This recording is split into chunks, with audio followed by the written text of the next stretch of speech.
these parts, now of large estates and genteel rank in life, and some of them ennobled by titles, are sprung from ancestors who have used this great staple manufacture, now almost unknown here.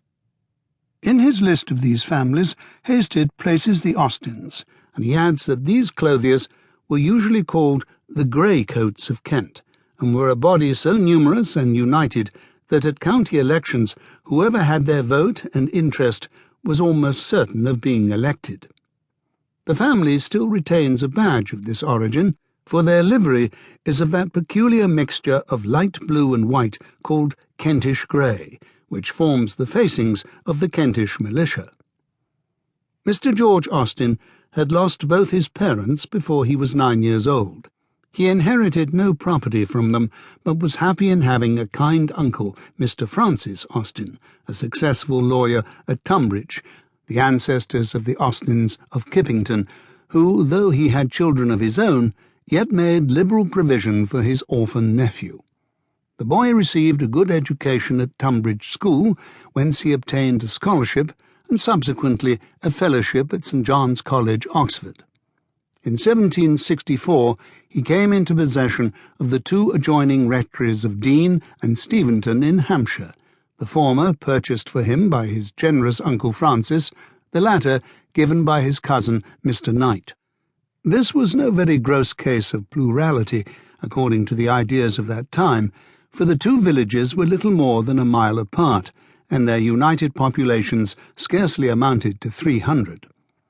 In the same year he married Cassandra, youngest daughter of the Reverend Thomas Leigh of the family of Leighs of Warwickshire, who, having been a Fellow of All Souls, held the college living of Harpston, near Henley-upon-Thames.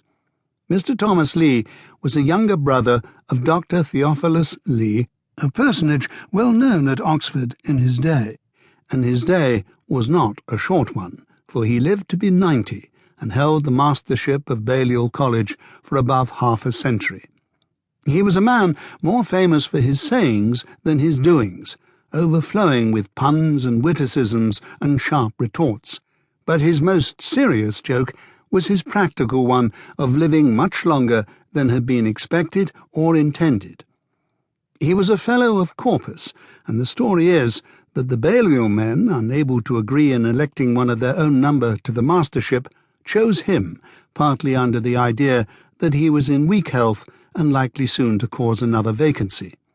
It was afterwards said that his long incumbency had been a judgment on the society for having elected an out-college man.